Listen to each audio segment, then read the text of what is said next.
Hello and welcome to another episode of From the Pastor's Heart. I love being a pastor.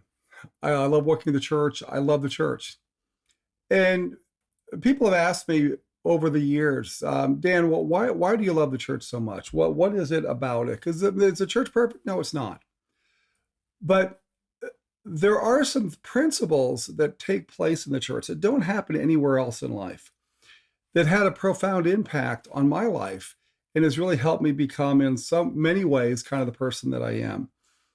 And when I was younger, my father was an engineer, and in the mid '70s, I want to say '76, '77, somewhere around there, my dad got a job in Saudi Arabia, and he was to help build or design and build airports in Saudi Arabia. He was supposed to be gone for a year. It turned out he was only gone for about 8 months, but he was supposed to be gone for a year. And this had been over the holidays, over Thanksgiving, Christmas, and so on.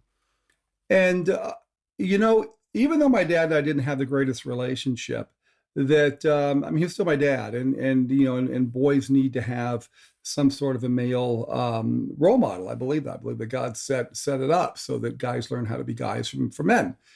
And at a very important part of my life, time in my life, I didn't have that. But I did go to an amazing church.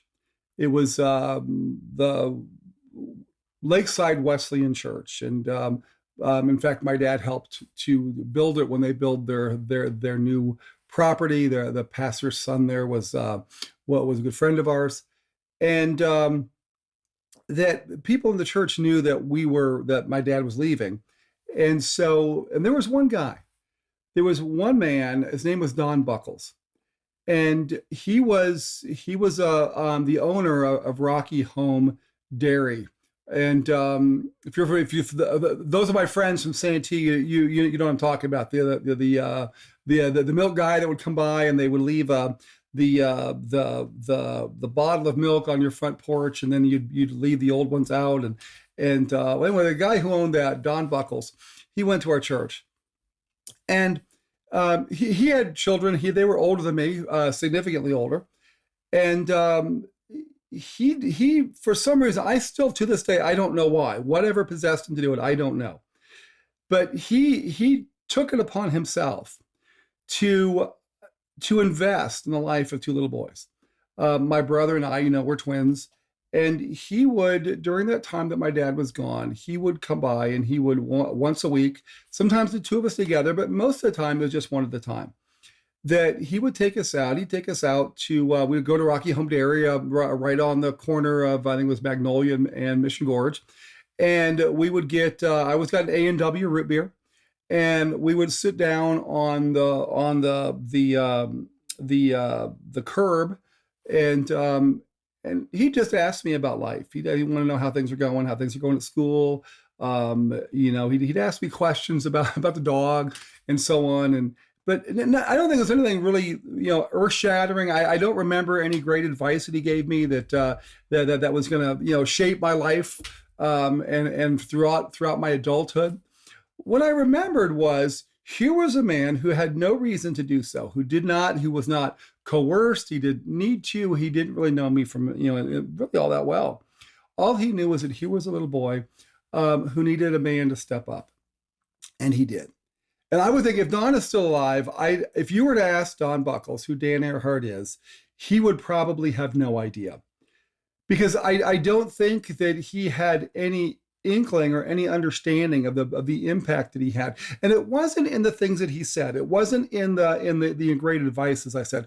It was the fact that he was willing to take time out of his world and come into mine. And I got to thinking about, I mean, isn't that what God did for us? That Jesus left his home in heaven to come down and to understand us.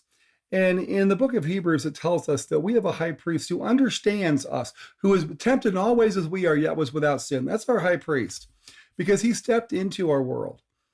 And that God created us, each and every one of us, being who are image bearers of God, that we are to walk in community. The Trinity walks in community. And I am so grateful for the time that that one man spent with me. And one of the reasons why I love the church so much is because I saw the church working correctly. And so I would encourage you that, I mean, we don't know. We have absolutely no idea the impact that we have in just a word or some time that we spend or something with somebody else. We have no idea what kind of impact that has. I hope that I have had an impact in others, just as we have tried to walk through life together. But we just don't know. And so I would encourage you that if there has been somebody in your life who has made an impact on you, who has displayed Jesus to you in a way that was special, that pointed you a little bit to where you would want to grow closer to God, if you can, let them know. Just send them a text, send them an email, send them a DM, send them whatever it takes, and just say, "Hey, thanks. That I want you to know that I saw Jesus in you."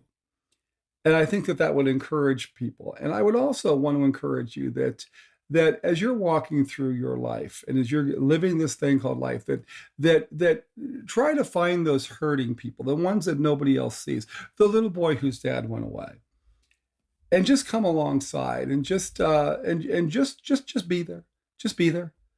That because again, you have no idea the fact that God could be using you to show somebody else the love that God has for us. And so I would encourage you in that this week to be on the lookout.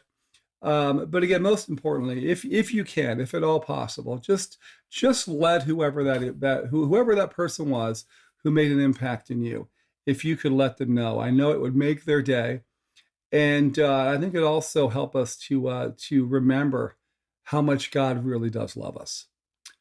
So I hope you have a great rest of the week and a great weekend, and I look forward to seeing you again in a future video. God bless all.